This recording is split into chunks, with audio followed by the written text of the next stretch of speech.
Well, hello everybody and welcome back to the channel. Great news, my friends. It's time once again to dive into that tense, terrifying, yet always terrific world of Rod Serling's Twilight Zone. This time we'll be watching Season 2, Episode 10, A Most Unusual Camera. I'm sure it is. If you could do me a favor, hit that like button, smash that subscribe, ring that bell for notifications. It greatly helps out a small channel and allows me to alert you next time it's time for the Twilight Zone or any of our sci-fi fare. And of course, if there's anything that we do that you would like early or in its full-length format, the link to our Patreon is in the description. And if you're not a fan of Patreon, consider YouTube memberships. You'll get all of our episodes at least a day early. But my dear, dear friends, all that is then and this is now. And what is now? Now it's time for A Most Unusual Camera, the 10th episode of the Twilight Zone's second season. Prepare to engage maximum warp reaction. And away we go.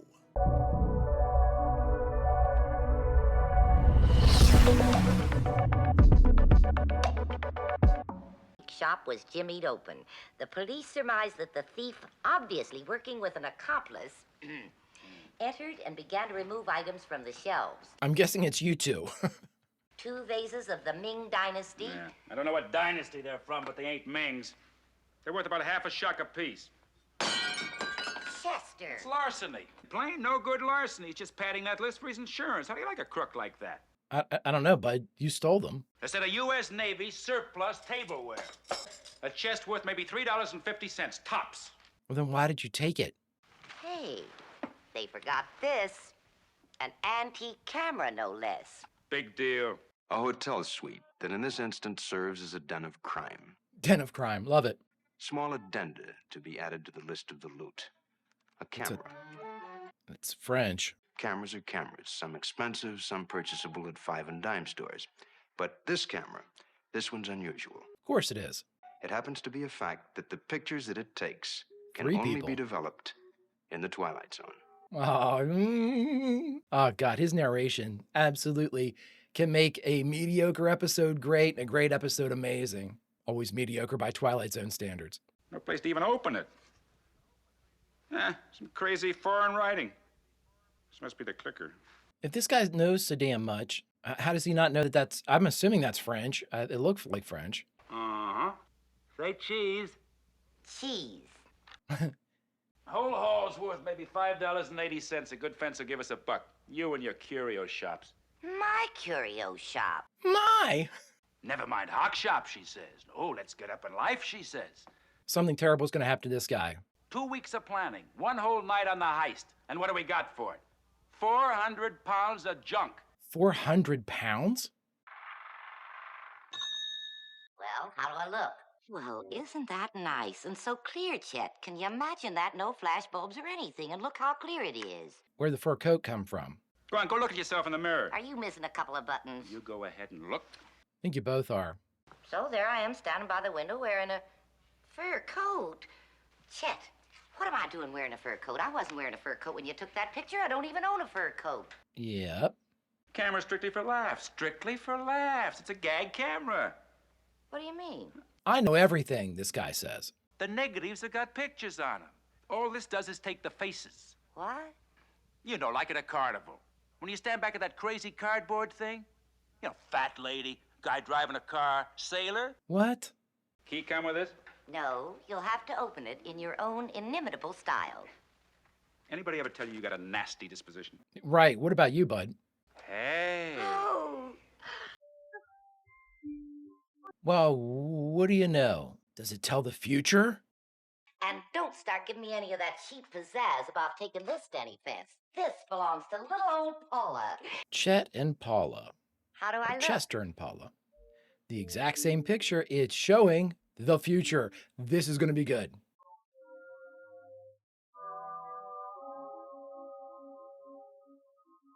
Hello. What are you doing? Come on back to bed. The breeze coming in through the window. Still with that? Shut up. What a nice guy. Shut up. Yeah, it takes dopey pictures. Dopey pictures like things that haven't happened yet, but they do happen. So what's to do, Chet? Take another picture. I'll show you. There. It'll be the police, like, busting in through the door. This thing could come from witches or sorcerers. It could be loaded with black magic. A lot of pictures back in Salem. A lot of cameras.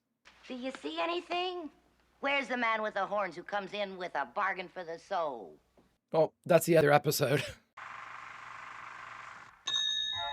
The bell's my favorite. It's my brother Woodward. Standing by the door. That's that third person. It can't be. He's in jail 7 years for breaking and entering, and that was only a year ago. Unless he broke out. Chester, I'm scared. I'm palpitating. Woodward isn't here. Woodward couldn't possibly be here. Woodward's not gonna be here. Knock, knock, knock. 900 miles away in a cell block. Trying to figure out the time between the picture arriving and the event. Woodward. Hi, Paula. Hi, Chet. I broke out. Me and another guy in a laundry truck. It's nice, huh? What's this, Chet? You like that? There I am, standing by this very door, wearing the clothes I got on. How about that? I tell you, science is wonderful. Wait a minute. Wait a minute! Woodward's a little quicker on the pickup than everybody else. How come? Well, maybe. We got Chet, Paula, and Woodward. Hey, maybe we could sell tickets. Take pictures like at a carny and then... Or you could go to the track and take a picture of the finish line and see which horse came in first. We're three small-time heisters. Well, now we finally got something that might do something good for somebody else. Science could use something like this. Who? Science. Who? Huh? Here, world. A gift from Chester Diedrich and his wife. Me too, Chet. Don't forget Woodward. Yeah, and you too, Woodward. Guy playing Woodward looks familiar. I'm sure I've seen him. Oh, you know what? I have seen him before. He's the sailor in The Hitchhiker. How can you know it? A full length, and Hotfoot takes it by a length and a half. Jerry Slash second by 2, Easter Baby third. The rest of the field is strung out. Here's the result, 24.90 to win, 15.80 and 6.70. In just a few minutes, the second race of the day, the Los Tendrest Handicap. Thank you, everybody. I, too, am a small-time crook. We're going to take a picture of the winning board at the racetrack. Before the race. The winning board before the race. Get it? Jeez, oh, Pete, I'd already be down at the track, everybody. And then we look at it. Oh, Chester! I mean, I guess the board would be better. Mine was a little bit nebulous with taking the finish line, but same thing.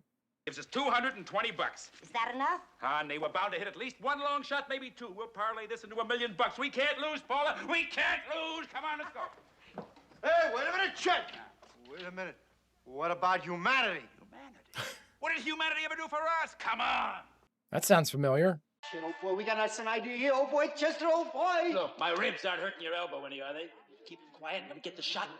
That's a great line. My ribs aren't hurting your elbow. Number 6, tidy 2. Okay, boys and girls, and when he goes on tidy 2, here, you take care of baby. And Tidy 2 moves into the hole in the rail and moves fast. Tidy 2. Pink gloves. Tidy 2. Come on, number 6. Same time. Why are we so worried? Tidy 2 out Come of on, nowhere. Tidy Gaining 2. strength. Come on, Tidy 2. Come on, horsey. Come on, Aussie!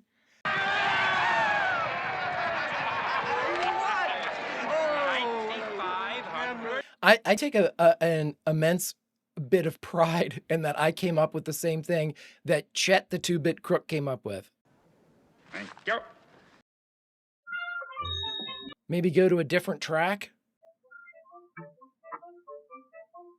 Here, take some of this incredibly fake money. Now, wire wheels, dual exhaust, Continental kit, the works. Right. And how much was it? 11,000. 11,000. Okay, you bring the papers around in the morning, we'll settle the whole deal. Right. No. I'll pay cash. Cash. That must be the waiter. You should be taking a picture of that door every 5 minutes. Yes, ma'am, I can. Hey, put that down. Oh, let him look at it. But you never saw anything like that before, huh, Pierre? Mais non. Most unusual, sir. Isn't it, though? He can read it, though.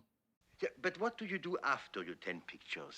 Is there any other way to get more film? Well, we've only had it for a little while. Yeah, what'd you say about 10 pictures?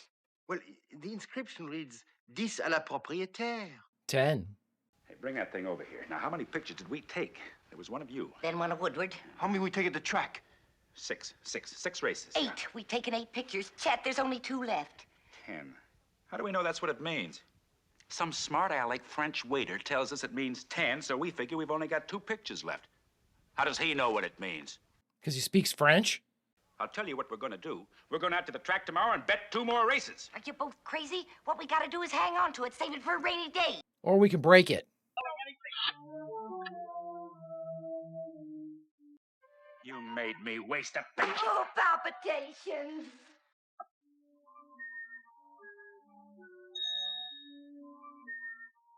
No, I'm telling you. Why do you think she's screaming, Woodward? She's screaming because somebody's trying to do something to her husband. Some stupid, no-good ex-con who wants to get that camera and doesn't care how he gets it. No. Jesus! She's screaming in that picture. She's screaming because somebody's trying to hurt her loving brother. Boys. The knife away. Woodward, no, please. The way I'm gonna take off your skin. I swear the cops are gonna bust in here. Whoa! Ah! Oh, Chester. Oh, my husband. Woodward. I'll die. There's nothing left for me. Except all this money. However, we must muddle through these things. However. For posterity, boys. Simply for posterity. May you both rest in peace. Jesus! Did she literally take a picture of like their corpses? But I understand there is something in the way of laundry that I should take. You got the wrong room. There's no laundry here, Jack. As a matter of fact, I'm checking out. So I understand, madame. Your 2 friends, they're already checked out. Hey, what are you doing? Doing? I told you I was here to take the laundry. I'm, how do you say, cleaning you out. You're cleaning me out. Madame will forgive me. But if you call the police, Madame will get herself into, how do you say, one fantastic bind. Well, how do you figure, Pierre? I say that you came in here and killed the 2 people and robbed me. Your husband, your brother, and you are wanted. Ah, okay, well, never mind. Now, as to the laundry, this may be back by Thursday. Or maybe Friday. Or maybe never. Oh, what's the picture going to come back? There is a picture of the courtyard down below, but there are more than 2 bodies. More than 2 bodies?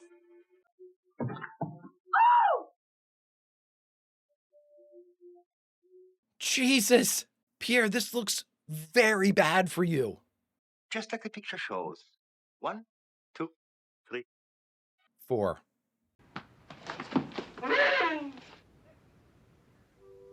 Object known as a camera.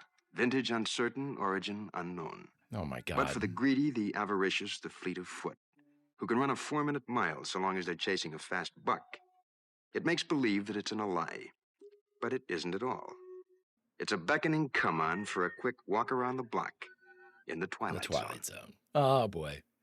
All right, everybody, we just finished watching the 10th episode of Twilight Zone's 2nd season, A Most Unusual Camera, and the only thing left to do is talk about it. All right, everybody, we just finished watching the 10th episode of Twilight Zone's 2nd season, A Most Unusual Camera, and I'm going to start with what I'm going to start with. That's right, everybody. That's right. Is Greg going to gloat that he thinks like a 2-bit criminal in Chet? No, because I have been, if there was a scorecard right now, it would be Greg being wrong 1,000,000 and Greg being right with 1, right? So I thought that it was, I was just thinking what would be the easiest thing to do that you had that kind of interval of time to, you know, have it realized. And the first thing that came to my mind was going to like a casino and like a roulette wheel. But then I thought, you know, there's probably more than one spin every 5 minutes. I was just went through it and I thought a horse race, and here we are, or the track of some kind.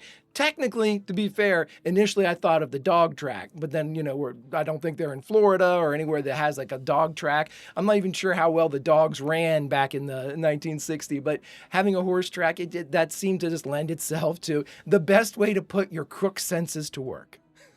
So I will take like a half pat on the back for that one, just being able to hit it.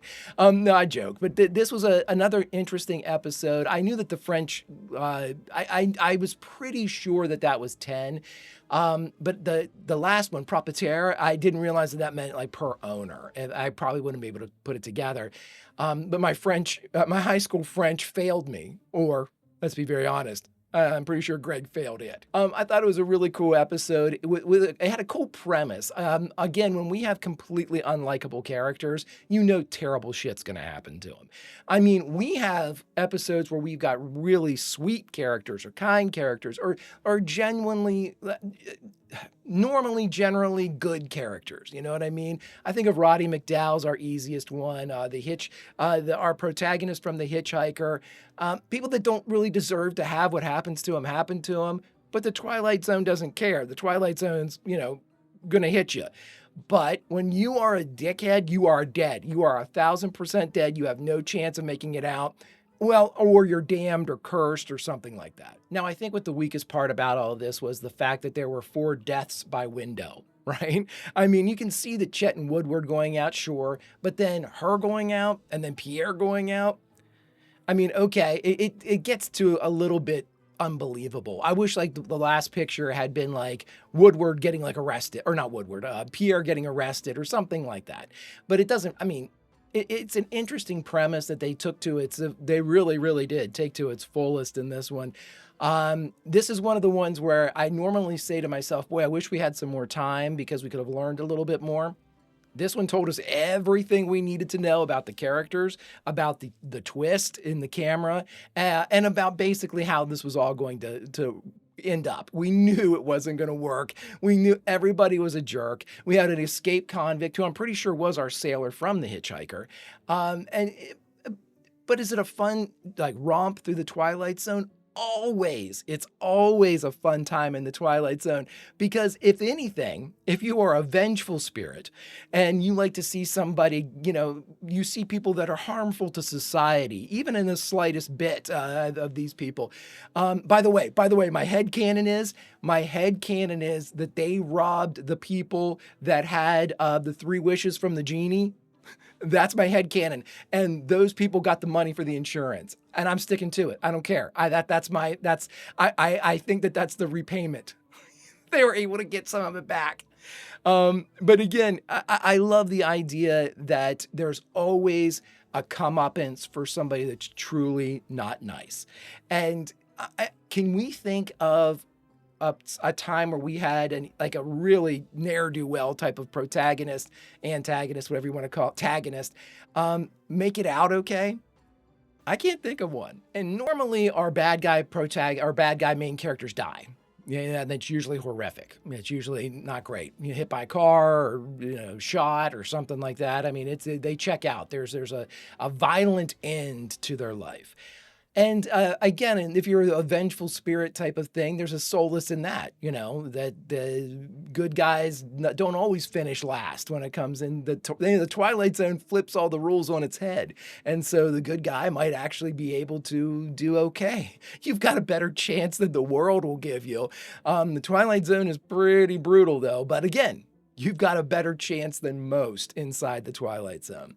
I love it. I can't wait to see where each one of them takes us. And the twist in and of itself is fun and fine, but the resolutions are always great. And always, Rod's narration elevates the story each and every time we get a chance to sit down together on the virtual couch and watch one of these fun little romps. Friends, if you could do me a favor, hit that like button, smash that subscribe, ring that bell for notifications.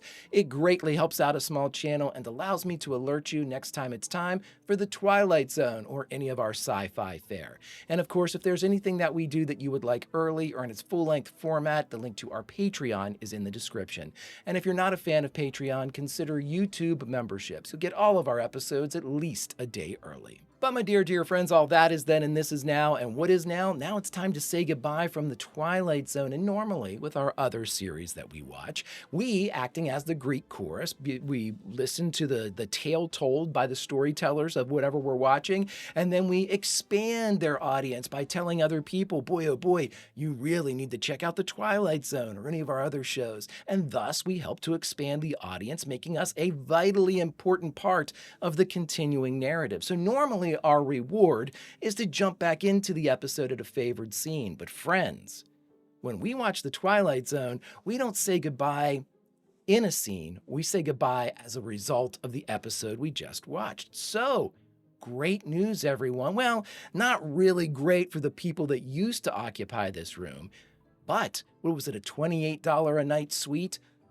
Hey, we've got this suite for a couple nights. Let's sit down, have fun in the city, maybe go to the racetrack, and somebody left a camera. Anybody here speak French? Friends, until we can continue our next tale in the Twilight Zone, Vulcan roll, and I'll see you.